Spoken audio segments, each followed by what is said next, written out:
Welcome to Fashion Talks for Industry, a special series of Fashion Talks. I'm your host, Donna Bishop.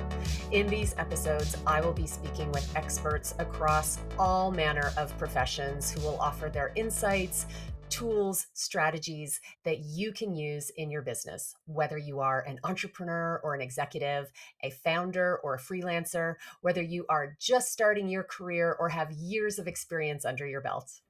Ashlee Froese, thank you so much for joining me today. I'm so happy to have you. I'm super excited to be here too. Thank you.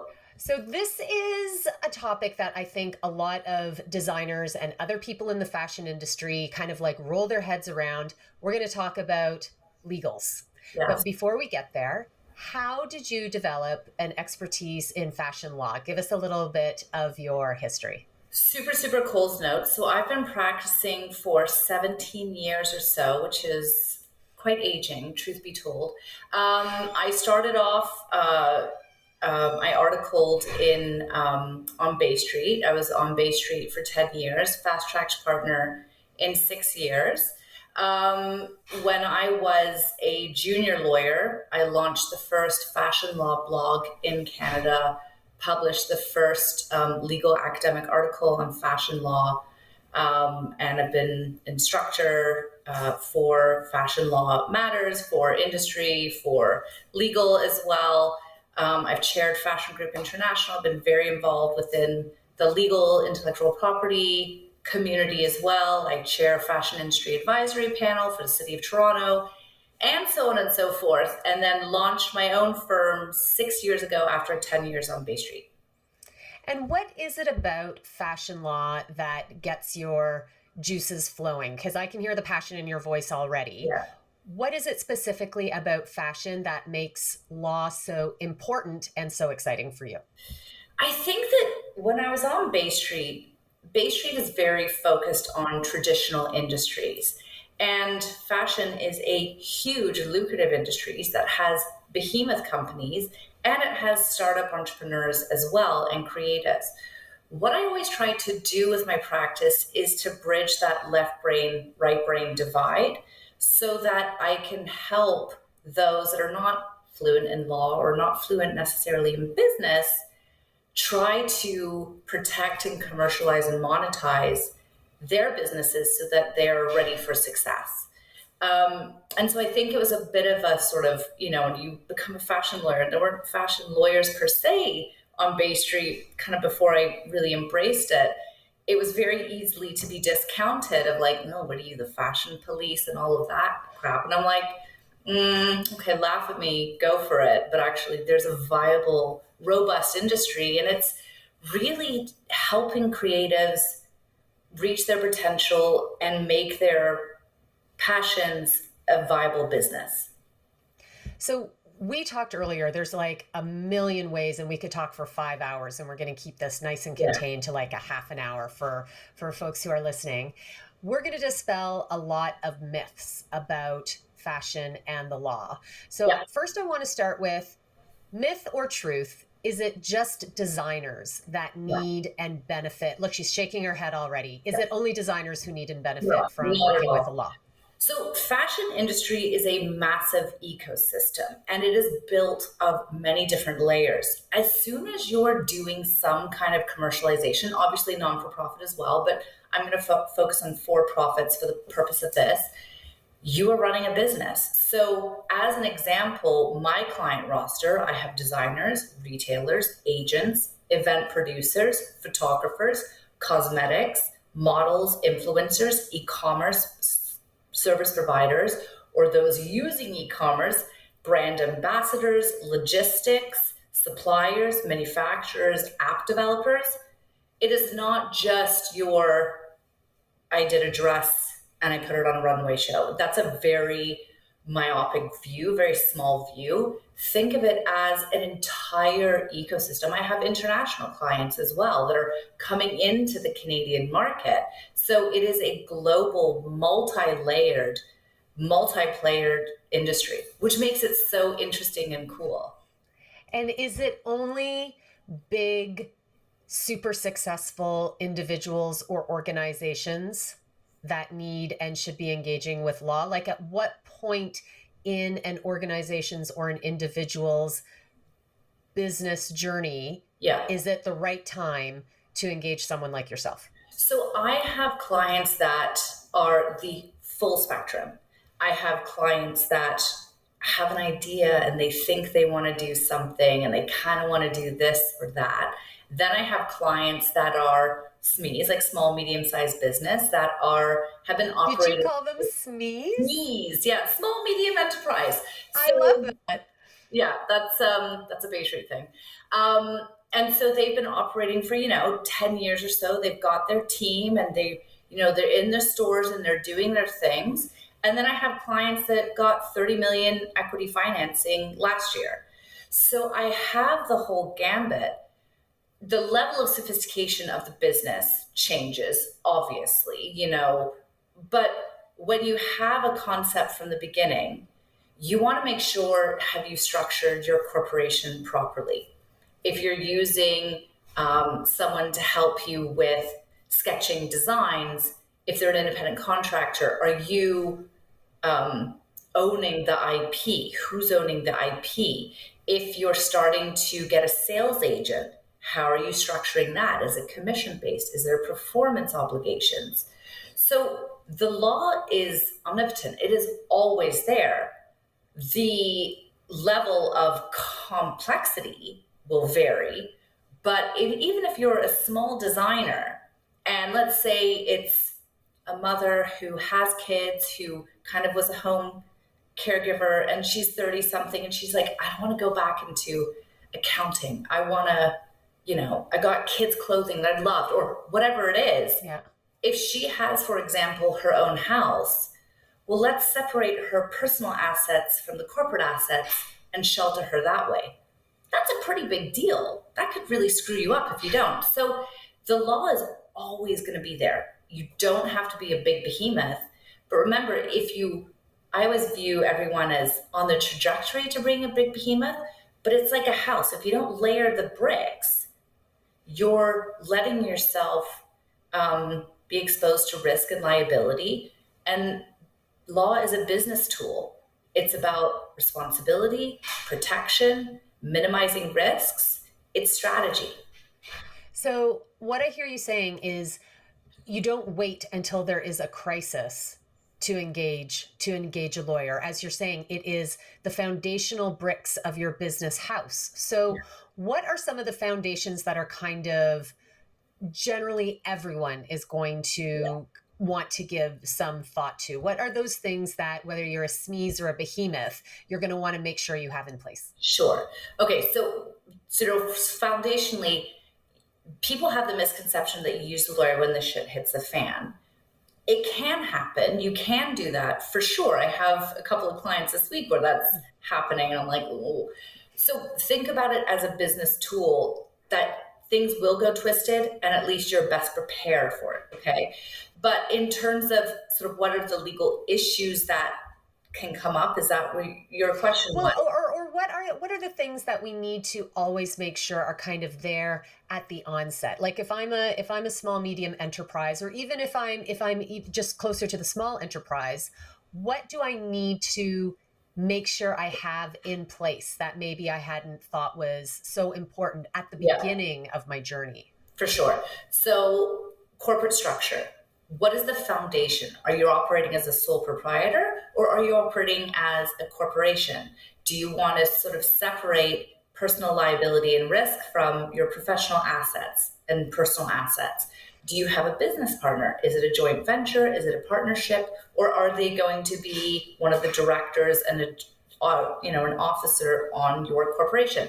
So that's a foundation. How are you operating? Intellectual property is going to be really important because law or fashion industry is based on creativity. Intellectual property are systems of laws that reward creativity. So you want to use that. And contracts, much like a baby, it takes a village to raise a baby. This is your baby. There's going to be a ton of third parties that are helping you. Co-founder, independent contractor, employee, supplier, distributor, sales agent, designer, manufacturer, influencers, all of that stuff you really are best served when you are operating under a written contract, because the written contract deals with deliverables, liabilities, risks. What happens if they don't do this? What are the payment terms? Who owns the IP? What are the restrictions on what they can do with it?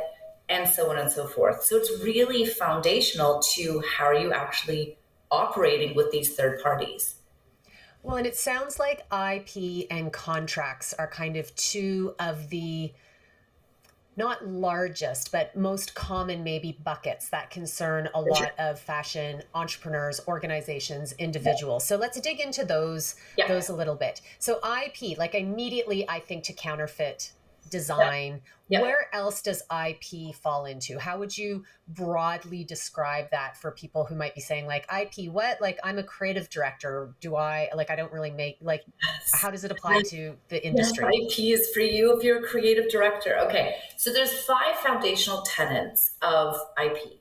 The first one is patents, that this goes towards the protection of inventions. People are like, it doesn't really count. Well, think about it. You know those sort of stain resistant, wrinkle resistant types of fabric? Patent protection. The bra was patent protected. So if you are dealing with something that is the legal test is non-obvious, inventive, etc., then that would be patent protection. How you brand it, just do it, Nike, the swoosh, those are trademarks. Copyright would be your sketchbooks, your the designs, the sort of how you the fabrics even. So you can certainly use copyright protection. Industrial design is an interesting thing, bit of a sleeping giant, but it's very strategically interesting. So if you take a utilitarian article and you make it highly aesthetic, sounds familiar. It is possible that industrial design protection would exist. Crocs, they've been using it a lot and they've been enforcing their rights with it. So, Interesting. yeah, it's super interesting. By the way, go to frozelaw.com. There's like newsletter blogs on this kind of stuff. It's super cool. So there's patents, trademarks, industrial design, and copyright. Those are some you don't need to get a registration, some you do. Some you're best served to get a registration because it gives you certain advantages. Some say that you can grant rights to third parties, licenses, sign, all of that stuff, only if there's a written agreement. So you got to know what you're doing. Basically, IP was created, intellectual property was created. If you created this, whatever the sort of type of IP it is, then the government will reward you with a monopoly, 10 years, 15 years, lifetime of the author plus. So it's sort of this reward system that it turns your creativity into an asset base.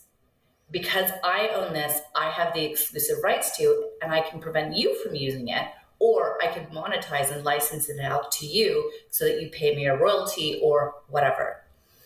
Then there's also, so I said there's 5, there's trade secrets, competitive advantage. If you have a list of the top sales agents in Canada, or if you're a publicist and you know all of the media that does this or that, that's things that's competitive advantage to you. Proprietary secrets, confidential, it's a trade secret. The only way to protect that is to have your right infrastructure set up and also contractual obligations to third parties who you disclose it to. So there's so much in there that is protectable Yes. or could be made profitable if you set it up properly from the beginning. Because this might be stating the obvious, but what I hear you saying is when it is not set up from the get-go, it's harder to do things in reverse than to have it established from the beginning. Totally. 100%. And there's this misnomer that, what was it? Coco Chanel said, imitation of the sincerest form of flattery. I mean, Chanel has a very robust legal department. Trust me. Coco might have said it, but the conglomerate does not. Exactly. And then there's also this misconception throughout the fashion industry. And sometimes I find a little bit through law that you can't really protect your fashion designs. Well, like 15 years ago, I wrote an article, like an academically published in legal journal on how you can, and here's the strategies. So, if you look at it even foundationally, like Crocs and the bra and types of fat, like there's a lot of things there, but it's strategy and thinking about your creativity in a business way. And do you have clients who come with, perhaps the beautiful mindset of this isn't something anyone's ever going to want to knock off, or it's going to be so hard to knock off that no one's going to be able to do Yeah, it, I'm too that they don't small. see the value in doing that from the get-go? Yes. Yes. And one of the things I do tell my clients is stop telling me what you want to hear and start listening to what you need to hear. So we see this all the time. I see this all the time. Remember also, I sort of work within a global system because, we're not just dealing with Canada. If you're just focused on Canada, you're kind of selling yourself short. So, what we have now is technology, e-commerce, the internet, micro influencers. And so there's a huge democratization of brands that can get out there. You know what I mean? Like it's really easy to get a global presence very quickly and for it to be compounded and to go viral very quickly, which is awesome. But it also means that there's haters out there, there's nefarious people, there's just people that are a bit dappy and don't really get it. They think, oh, well, whatever. I saw it and it's inspiration for me. That, I see obviously counterfeiters, I see ISPs, the Amazons and the Etsy's, and I see those kinds of things, and we enforce with that. I also see brand trolls in China, for example. So I help my clients to make sure that, their brand isn't going to be taken hostage by. Yeah, what is a brand troll? So they're people that will register a trademark in a different country or in your country before you've even secured your rights. So we have this happen. I enforce against this all the time. And actually, large brands also deal with this issue too, and I can talk about that at a later point.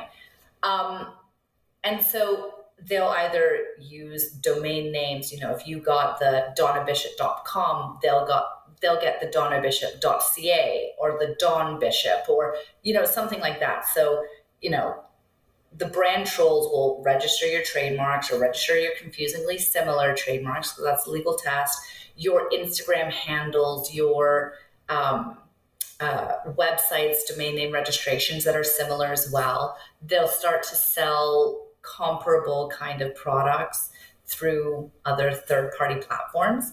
So I see this happen a lot. We can enforce against it, but you're much better served by having exclusivity, government recognized exclusivity to your rights to it. I want to go back to something you said at the beginning of that excellent point, which was if you're only thinking of Canada, you're thinking too small. So what's an example of a Canadian organization that should be setting their sights beyond Canada? Like, what do you mean by that at this stage of the game? Or do you have an example of that can kind of drill that home? Yeah, like I'm not going to give specific examples because, legal, oh yeah, no, not that way. So, what I can say to my clients when they come in, okay, you're based out of Canada, let's get your corporate structuring dealt with. Where are your suppliers? Where are you manufacturing? What is that whole supply chain? Where are you anticipating selling? Generally, I find my clients will be the jurisdictions, because law is a country by country basis, apart from Europe where there's some nuances to that. But generally, I find that Canadians care about Canada, but the population is 30 million or 36 million or something. The population of California is 30 million. So, Canadians will go into the States pretty quick. So Canada, the States, English speaking is obviously makes life a lot easier. So we go to Europe. England is a big destination. Interestingly, I find a lot of Australian companies knock off Canadian. I find there's that kind of, yeah, it's interesting. And it's come up quite a few times with domain name registrations or comparable things. I think maybe it's a Commonwealth kind of connect. And then it depends on where they're sourcing their materials and where they're manufacturing, South America or India. Are they getting fabrics from Turkey? Or are they looking to sell in Dubai? Or manufacturing in China? Like, it's that whole supply chain. So, you know how I said there's certain advantages with registering your IP? One of them, for example, is that you have much easier time in enforcing your rights with Facebook disputes or Amazon disputes or domain name disputes. But you can also take your registrations and register it depending on the country, because every law is different. But you can also register it with customs borders to try and make sure that the flow of counterfeit or unauthorized or gray market goods doesn't flow out of the country. So it's good. And you were just at the luxury law conference, and there was a really interesting story about Manolo Blahnik. Can you share that? Because I think sometimes it's easy to think that once you're a big brand, that you are no longer susceptible to some of these things as well. Yeah, totally. So as part of my, you know me in the fashion industry, but I'm very much involved in the lawyer industry. So I've been going to these international conferences throughout my entire professional career. And it's, me, and this conference was very boutique. So it was me and 1,000 lawyers. And it was a luxury law conference in London, England, which was so cool. If you're a nerd like me, honestly, it was really exciting. So they had as one of the speakers in-house counsel from Manolo Blahnik. And they were talking about how they had run into a brand troll in China who had registered Manolo Blahnik wordmark before Manolo Blahnik Corporation could actually register it. So because there's different nuances to the laws and different cultures behind, they had a really hard time enforcing their rights and getting ownership of their rightful trademark, their namesake brand. They talked about sort of changing, and this is all part of a public conference, so I'm allowed to talk about this. And I'm also not a lawyer for Manolo Blahnik, unfortunately, so I'm not disclosing things. And so they talked about changing their brand to being an MB or whatever, because they were running into such an issue. Anyways, it took them 20 years to finally get the rights to Manolo Blahnik in China. Wow. Which is crazy. And I'm sitting there and I'm messaging my clients and I'm like, wow, remember how he told you that you weren't sure or whatever? We got you a trademark registration in a 2-year process and you have the rights, because it's not only China as a counterfeiting, problem, but it's also a huge opportunity commercially. It's a growing economy. It's a consumer economy. The millennial population is 250 million. You get a little chunk of that, but looking ahead and sort of securing your rights and putting your foot in the door in different jurisdictions is really helpful. So two key takeaways I hear you saying about IP is don't assume something is unprotectable or unprofitable, and it's never too soon to register it. Exactly. Yes. Let's move on to contracts, because I know that's another big topic for fashion entrepreneurs, organizations, behemoths, mises. What is it about? Let's talk about contracts, because I'm sure there are people who are thinking, well, I can just Google employment contract or marketing contract and I'll get what I need. What are some of the nuances that people are missing if they think they can just find a free version of a contract on the internet? Yeah, I think that I would say that every contract should be specific to the actual business dealings that you have in hand. So your distribution agreement is going to be very different from your supplier agreement, than your manufacturing agreement, than your influencer marketing agreement. They're all very different. Whatever you get off the internet, A, you don't know necessarily the quality of it. B, I get contracts and they make no sense, or it's not cohesive in their approach. And I'm like, okay, what's the business achievement that you're trying to get? And let's reverse engineer this. And then sometimes it'll be it's a contract that's governed by California law. And I'm like, well, neither party is in California, so this is not going to benefit you as much. So, in the end, contracts are, if you take a practical look, it's who's responsible for what. What if shit goes wrong? How is it going to be dealt with? What are the deliverables? What is the payment? And so on and so forth. So I've got this article on my website that it goes through. And we'll link all those. We'll link your website below so people can go and explore all the great content that you have there. But it goes through like 10 different points of what are all these things. If you're licensing your IP, well, what if there's new IP that's created? Or what is the currency that you're paying in? If you've got an American and a Canadian company, it's going to cost you a lot more money if you're paying in the US and if it's not in there. Do you know what I mean? Like, what if they don't deliver? Or what if there is a force majeure? Or, what if they terminate? Who's going to be responsible for what? Or what if there's work in progress? How do you get that back? Who's responsible for shipping? And all of that kind of stuff. It's really important. And it's even foundationally sort of, I have clients that are like, well, I thought this and they thought that. But did you get anything in writing? Not really. Do you have like at least a text message? And then I'm dealing with tech. Like, I kind of have this thing, and you know me, I tend to be more straight up with people. If you want to have a hobby, go play. If you want to have a business, let's do business. You know what I mean? Like, and if the law overwhelms you, don't do it. Let someone else do it. Like, I started my own business and I'm not an accountant for sure. I got an accountant. That's what they do. That's their job. That's what their thing. So I think it's really important to position yourself in a way that you're strategically sound and protected.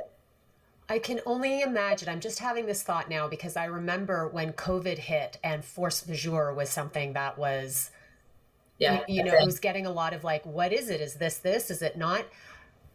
Was that a wake-up call for a lot of people that without proper contracts and foundations and processes in place, that when the unforeseeable happens, you can really be left high and dry? Like, am I right in that kind of assessment? Yeah, because the force majeure, it's sort of like you have the contract, and then like on the last 2 pages, it's like, what's the force majeure and what's the governing law and how do you do disputes and all of that kind of stuff. It's like the small print stuff that no one really pays attention to. But what a force majeure is, because people don't really understand it, it's that if there's an inability to perform because of a flood or terrorist act or a global pandemic, are you going to be held accountable to it?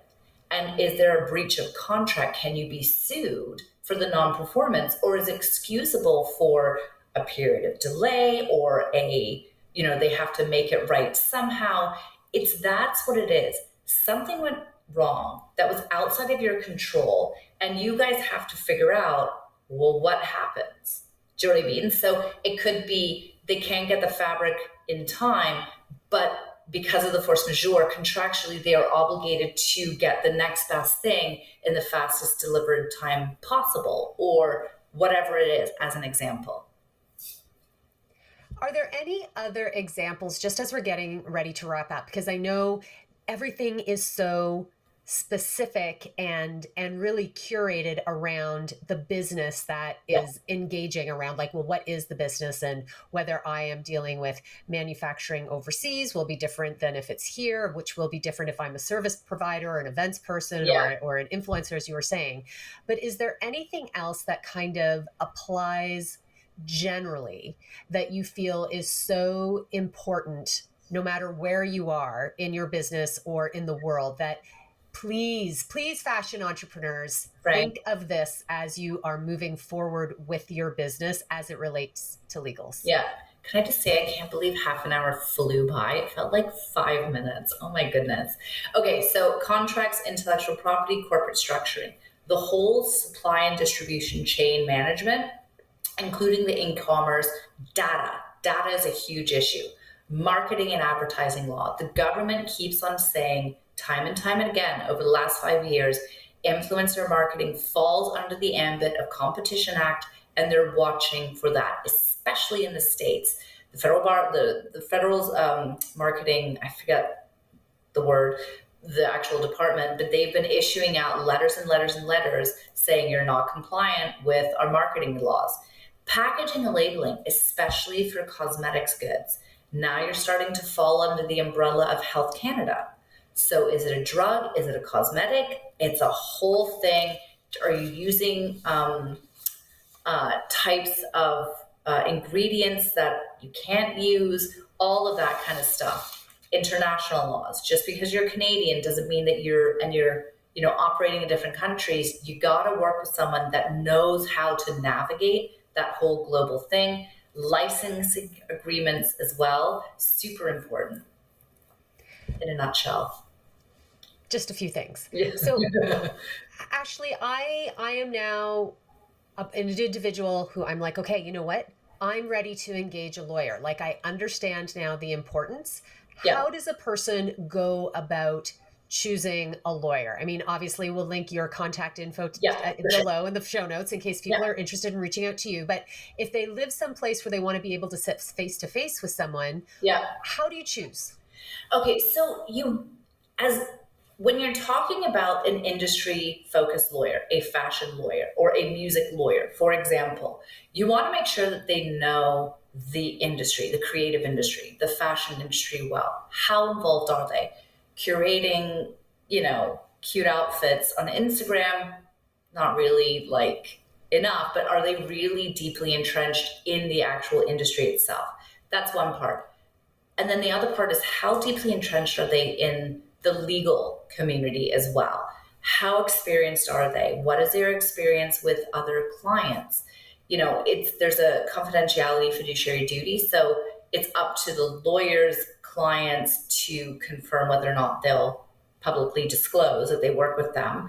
How much have they contributed, or how much are they peer reviewed by their legal industry? It's a whole sort of there's a lot of opportunities to get speaking engagements, published, peer-reviewed, awards. The legal industry is really, really, you can get very integrated into that. How long have they been practicing for? And have they had, law school is great academically, but it doesn't teach you about the indemnifications and the reps and warranties and what is this and what is that and where do you attorn and how do you dispute, and adjudicate. And so how much experience have they had practically and under a lot of mentorship? I was on Bay Street for 10 years for a reason. Do you know what I mean? So it's that kind of stuff that you can ask the questions and meet with a lot of different people. How do they do their payments? What is their expectation? What kind of clients have they dealt with? Is it just startups? That's great. But you also want to have someone that has the experience that has dealt with more complex things too. Do you know what I mean? So it's also, do you want to work with them?